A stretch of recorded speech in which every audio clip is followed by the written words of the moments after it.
نحمده ونصلي ونسلم على رسوله النبي الأمين الكريم الرؤوف الرحيم وعلى آله وأهل بيته الطيبين والطاهرين والمعصومين الأجمعين خصوصا على سيدنا غوث الأعظم على جده نبينا عليه الصلاة والسلام إن الله وملائكته يصلون على النبي يا أيها الذين آمنوا صلوا عليه وسلموا تسليما اللهم صل على سيدنا مولانا محمد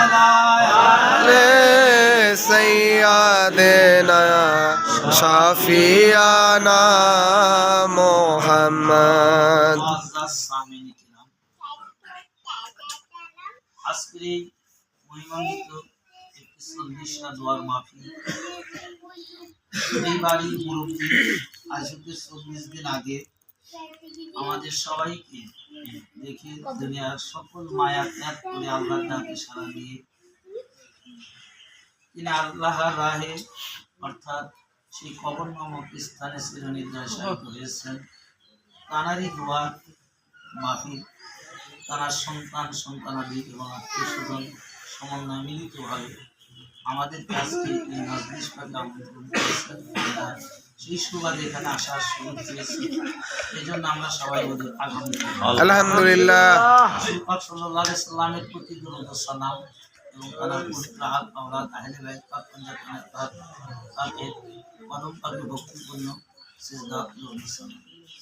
খাস করে আজকের এই মজলিস পাকে খাসামিনপুরের আঞ্জুমানে কাদিয়া খানকায় কাদিয়া মসজিদ পাকের ইমাম যিনি আমাদের সকলের উস্তাদ জনাব হাফেজ মাওলানা গোলাম হাসান কাদির সাহেব উপস্থিত আছেন এবং আমাদের শেখাকুল আঞ্জুমানে কাদিয়া সম্মানিত সেক্রেটারি জনাব রওশন আলী সাহেব তিনিও উপস্থিত আছেন। এছাড়াও আপনারা দূর দূরান্ত থেকে আজকের এই মহিমান্বিত অনুষ্ঠানে এই বাড়িওয়ালাদের আমন্ত্রণে সাহায্যে হাজির হয়েছে। আপনাদের সবার প্রতি আমার সালাম, আসসালামু আলাইকুম ওয়া আলাইকুম আসসালাম ওয়া রাহমাতুল্লাহি ওয়া বারাকাতুহু।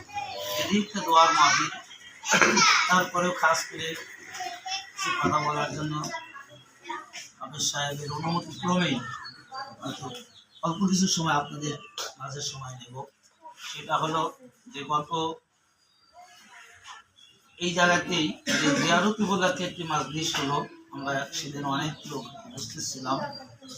ওই প্রসঙ্গে আমি কিছু আলোচনা আজকে সেটা হলো এই যে সূরা ফাতিহা নিয়ে আমি আলোচনা করেছিলাম যে নামাজের মধ্যে আল্লাহ রাব্বুল আলামিন পবিত্র কোরআনের সূরা ফাতিহা থেকে শুরু করে সূরা নাস পর্যন্ত অসংখ্য মানে এক কথা যত আয়াত যত বাক্য যা কিছু আছে সবই আল্লাহ বাণী, এটা নির্ভুল, এর মধ্যে কোনো রকম ভাবে সন্দেহ নেই।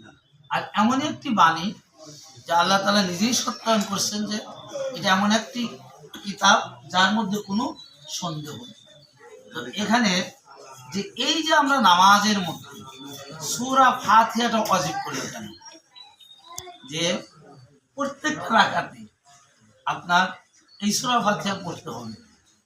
তো মূলত আমি সেই যে সূরা ফাতিহাটা যে ওয়াজিব কেন করলো, এর মধ্যে কি আছে, কারণ সূরা বাকারাও আল্লাহর কালাম, ইমরানও আল্লাহর কালাম, এক কথা সবই আল্লাহর কালাম কোরআনের, কিন্তু সব সূরা কিন্তু ওয়াজিব করে নাই, কিরাত ফরজ করেছে। সূরা ফাতিহার পরে যে কোনো সূরা এক বা তিন আয়াত বা এক তিন তাসবিহ পরিমাণ পাঠ করতে হবে, কিন্তু সূরা ফাতিহাটা কেন ওয়াজিব করলো? আসলে এই দিকে দেখেন যে আসলে সূরা ফাতিহাটা এটা একটা দরখাস্তের সূরা, এটা মূলত একটি দরখাস্ত। এখন দরখাস্ত কি? দরখাস্ত শব্দের অর্থ মানে কিছু চাওয়া, কিছু প্রার্থনা করা। এই দেখবেন যে সূরা ফাতিহার অনুবাদের মধ্যেও আপনার যেরকম ভাবে আমরা একটা দরখাস্ত লিখি সাধারণত, আগে কি আপনি যে বিষয় চাইবেন, যার কাছে চাইবেন, আগে তার কি প্রশংসা, তার কিছু গুণগান বলে জানি আপনি একজন সদাইবা, তারপরে বিষয়টা উল্লেখ করা হয়, বিষয় অমুক ব্যাপারে। ঠিক যখন আপনি নামাজের, আর এর আগেই নামাজ ব্যাপারটা আমি একটু বলি। আসলে নামাজটা হলো পুরো আল্লাহর সাথে কথা বলা, আল্লাহর সাথে কি কালাম বিনিময় করা, মানে আল্লাহরই কথা আপনি বলবেন। আপনি হয়তো আল্লাহর জবান থেকে শুনছেন না, পরের আয়াত আবার ওটাই আল্লাহর উত্তর। এই জন্য নামাজটা পুরাটাই হলো আল্লাহর কথা, মানে আল্লাহর সাথে কথা বলা, কালাম করা, বিনিময় করা, এইটাই হলো মূল। তো এই জন্য দেখবেন যে সূরা ফাতিহা যখন আমরা পাঠ করি, ঠিক দেখেন দরখাস্ত নিয়ম অনুযায়ী এসেছি যে আপনি কার, আল্লাহ বলতেছে বান্দা তুমি কার সম্মুখে দাঁড়িয়েছো, তুমি যখন নামাজ পড়বে তুমি যে দাঁড়ালে এটা কার সম্পর্কে, কার ইবাদতে দাঁড়িয়েছো। তা এর উত্তরে কি আসতেছে? আলহামদুলিল্লাহি রাব্বিল আলামিন। হে আল্লাহ, আমরা তো আপনারই প্রশংসা করতেছি, আর আপনি এমন রব যে আপনি তামাম কুল কায়নাতের, তামাম জাহানের প্রতিপালক।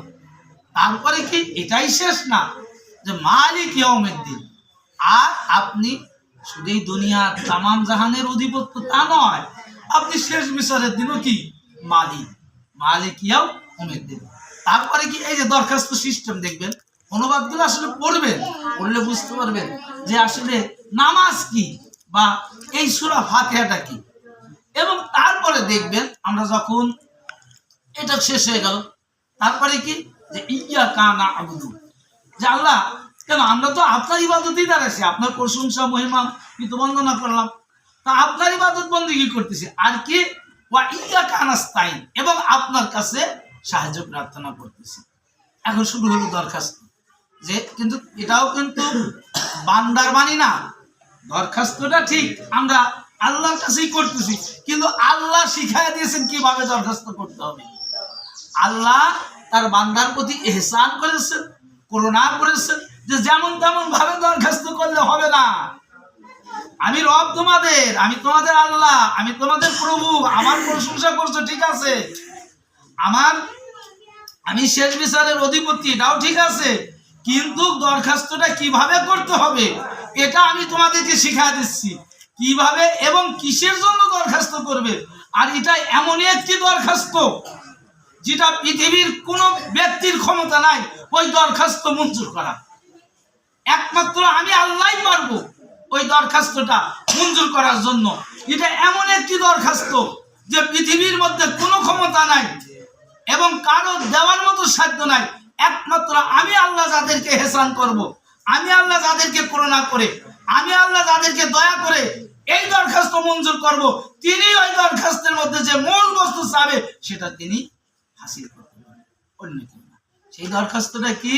ইহদিনাস সিরাতাল মুস্তাকিম, সিরাতাল লাযিনা আন'আমতা আলাইহিম।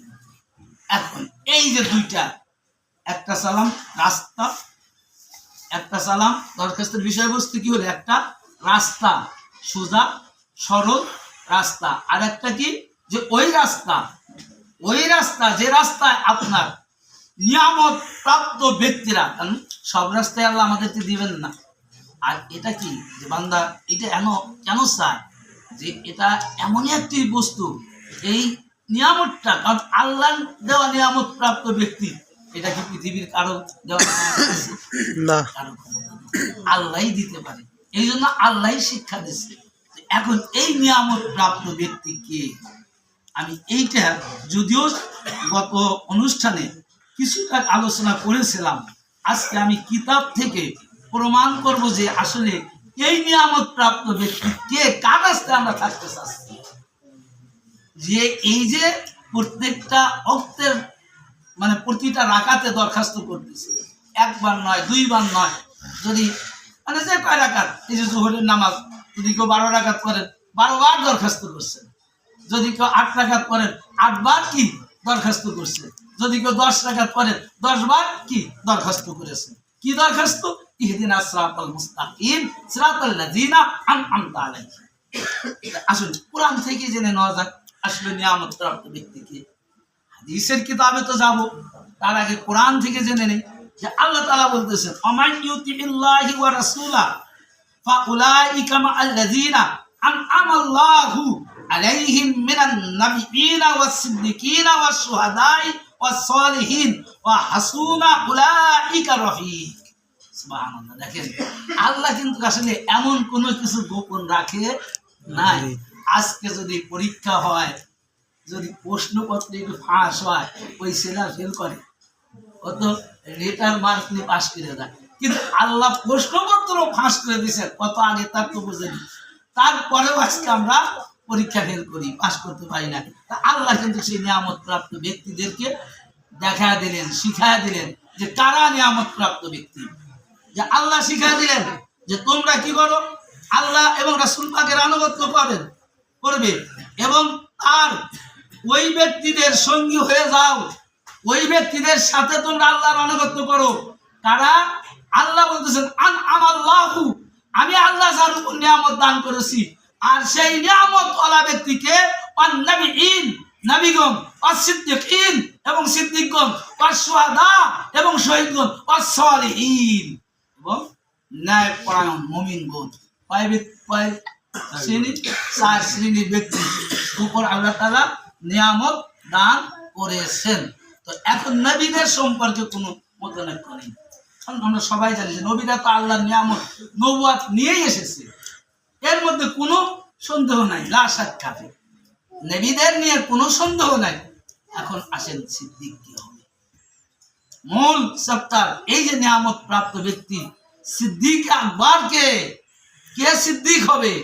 আর সিদ্দিক বহু বচন, তাসদিক এক বচন। তাসদিক শব্দের অর্থ হলো সত্যায়ন দানকারী, সত্যায়ন দানকারী।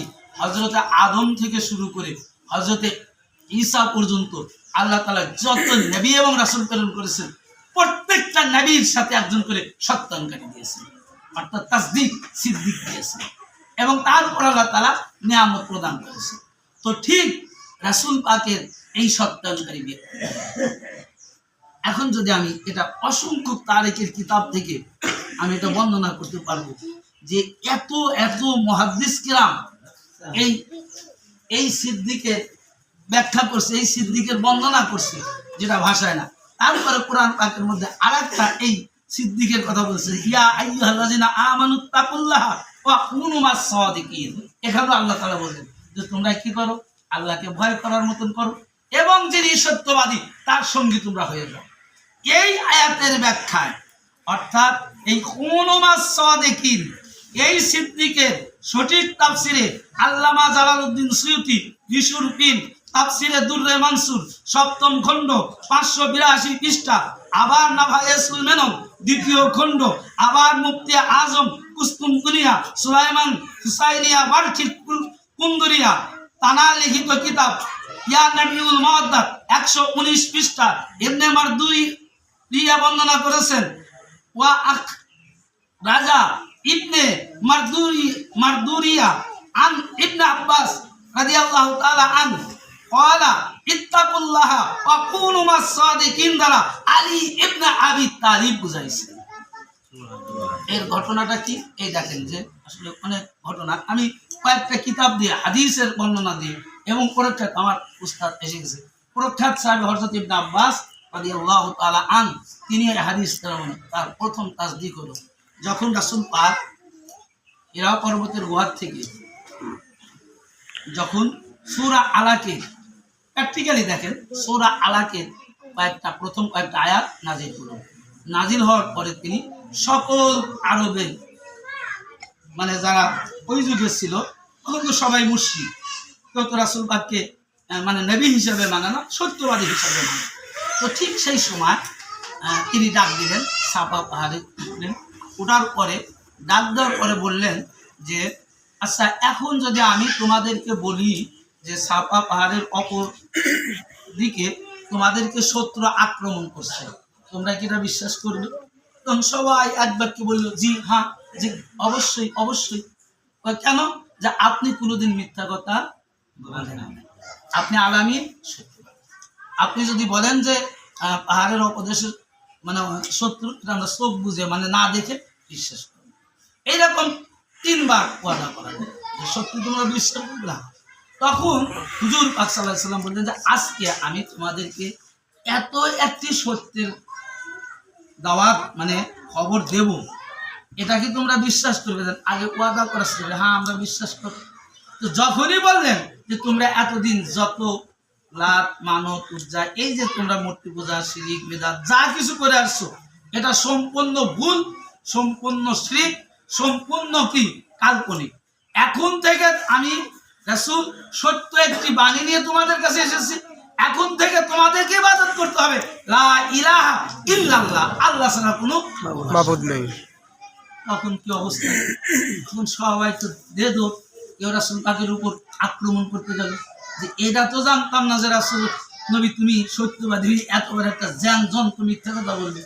এমনকি আবু লাহাব হুজুর পাকের উপর হাত তুলে ফেলল। তখন আল্লাহ তাআলা সূরা আল-হাব নাযিল করলো যে তাব্বাত ইয়াদা আবি লাহাবিন, ওই হাত ধ্বংস হোক, অর্থাৎ আবু লাহাবের হাত ধ্বংস হোক যে রাসূল পাকের উপর হাত উত্তোলন করেছে। এই সূরাটাও আল্লাহ নাযিল করলেন। তো তখন মওলা আলী আলাইহিস সালামের বয়স বিভিন্ন রকমের 8, 9, 10, 11, 12, সর্বোচ্চ 12 বছর। বিভিন্ন তারিখের কিতাবে বিভিন্ন মতনৈক্য রয়েছে। তখন মওলা কায়নাত পাকের, কারণ এই জন্য বলছি যে আজকেই মওলা কায়নাত পাকের এমন একটি মাস যেখানে পহেলা রজবে মা খাতুনে জান্নাত আতার পাক এবং মওলা আলী আলাইহিস সালামের বৈবাহিক শাদী মুবারক দিবস, এবং তারাই রজবে তানার বিলাদাত ছিল। যার কারণে আমি ঘটনাটা এই জন্য আরো করে ধরছি। তো যখন সবাই চলে গেল, তো মওলা আলী আলাইহিস সালামের বয়স অধিকাংশ মুফাসসির তাফসীর কিতাব তারা বলছে 8 থেকে 9 এর মধ্যেই হবে, মানে 12। তিনি বললেন যে ইয়া রাসূলুল্লাহ, ইয়া হাবিবাল্লাহ, হুজুর আপনি যে সত্য অর্থাৎ তাওহীদের যে সাক্ষ্য যে এলান করলেন, এর তাসদীক সত্যায়নকারী আমি মওলা আলী। অর্থাৎ এই আয়াতের ব্যাখ্যায় এই ঘটনা থেকে স্পষ্ট প্রমাণিত হলো যে মওলায়ে কায়নাত পাক সিদ্দিকে আকবর এবং ওয়াকুনু মাস-সাদিকিন, তোমরা যে সত্যবাদীদের সঙ্গী হও, তিনি আর কেউ নয়, তিনি হলেন আলী ইবনে আবি তালিব, তিনি হলেন সত্যায়নকারী। তানার সঙ্গে সাথী হওয়ার জন্য আল্লাহ তাআলা কুরআন পাকে অসংখ্য আয়াত বলেছেন। সুবহানাল্লাহ। যে কেউ তো সত্যায়নকারী হবে না। আমাল্লাহু, আল্লাহর নিয়ামত তার উপর থাকতে হবে। এই জন্য এই সত্য সত্যায়নকারীর পথে থাকার জন্য আমি এখন শেষের দিকে, যে এই সত্য পথে থাকার জন্য এটা এমন একটি কঠিন পথ, এটা পৃথিবীর মধ্যে কেউ এই সত্যকে প্রকাশ করতে পারবে না একমাত্র আল্লাহ ছাড়া। তাই আল্লাহ তাআলা বললেন যে হে আমার বান্দা, তোমরা দরখাস্ত যখন করবে তোমরা প্রকৃত আমি যাকে নিয়ামত শুধু নয় নিয়ামত তো দিয়েছি, এবং যিনি আমার ও হাদানিয়াতের তাসদীক করনেওয়ালা, তোমরা তার রাস্তায় থাকো। অর্থাৎ এই আয়াত পাকের ব্যাখ্যায় আনআমতা আলাইহিম, অর্থাৎ যে নিয়ামত প্রাপ্ত ব্যক্তি, প্রথম তাসদীক করনেওয়ালা মাওলায়ে কায়নাত পাক, দ্বিতীয় তাসদীক করনেওয়ালা মা খাদিজাতুল কুবরা, এবং মা খাদিজাতুল কুবরার অর্থাৎ গর্ভের থেকে অর্থাৎ আরেকজন সিদ্দিকা, আরেকজন তাসদীক, তিনি হলেন মা খাতুনে জান্নাত আতার পাক, এবং মা খাতুনে জান্নাত আতার পাক এবং মওলা কায়নাত পাক। এটাও কোরআন রয়েছে যে তানাদের দুইজনের শাদী মুবারকের মধ্য দিয়ে কিয়ামত পর্যন্ত একজন করে এই নিয়ামত প্রাপ্ত ব্যক্তি ঘরে আগমন করবে। সুবহানাল্লাহ। আর এটাই হলো একমাত্র সঠিক রাস্তা। অসংখ্য কিতাব, কারণ এটা তো ওয়াজের মাস কৃষ্ণ যে মেলা দেখাইতে পারবে, অসংখ্য কিতাব উদ্ধৃতি রয়েছে। এখন মানা না মানার আমরা এই যে তাসদীক করনেওয়ালা, তাসদীক সত্যায়নকারী কে, এটা দেখেন যে এই জন্য এই সূরা ফাতিহাটা আর কোনো কারণে নয়, যে সঠিক রাস্তা ইহদিনাস সিরাতাল মুস্তাকিম, আল্লাহর নিয়ামত প্রাপ্ত ব্যক্তিদের রাস্তায় থাকার এতটাই গুরুত্ব যে আল্লাহ তাআলা হর রাকাত নামাজে দরখাস্তটা ওয়াজিব।